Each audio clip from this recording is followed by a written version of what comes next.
Hey, it's Kim, and in this video I'm going to be sharing how I make my DIY whipped shea body butter. Please go ahead and give me a thumbs up and subscribe as we get straight into this video.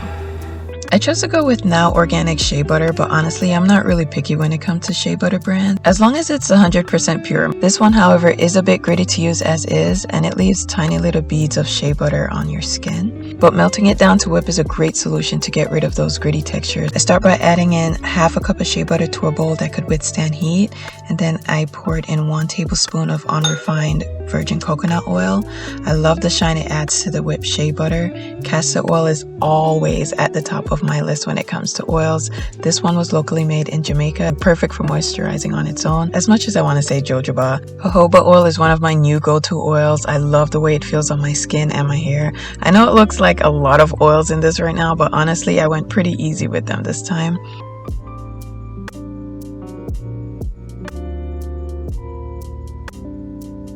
A double boiler method is used to melt down the shea butter, and that just helps in preventing graininess, even though this was grainy to begin with. I use a steamer just to avoid having the bowl directly on the bottom of the pan in boiling water. And then I add in the bowl of shea butter and oils once the water begins to boil. I set my stove on low-medium heat to avoid the shea from bubbling up. I think it's okay to have a few chunks of melted butter. Mine, however, continued melting once I removed it from the stove.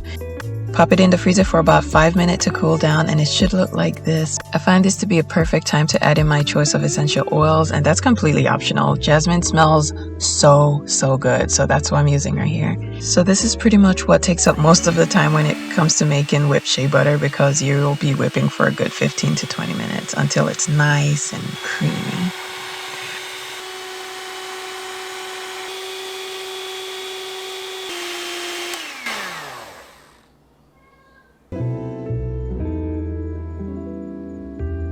You can see that it's fluffy and silky, and right now is the perfect time to scoop it directly into a container with this texture. If the whipped shea butter sits out for a good bit of time, it does become a little bit more firm because it's beginning to set.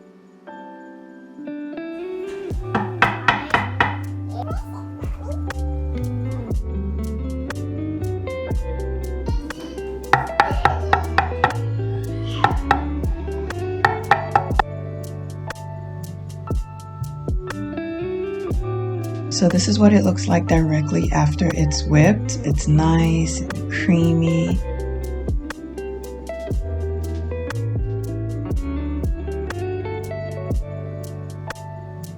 But after a few minutes you can see how it firms up and you can see how fluffy it is.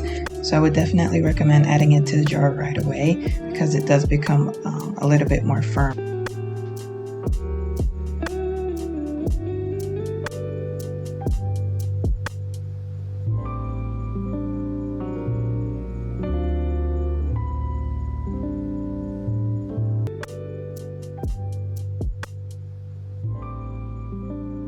And here we have it, YouTube family, my go-to recipe of how I make my whipped shea butter.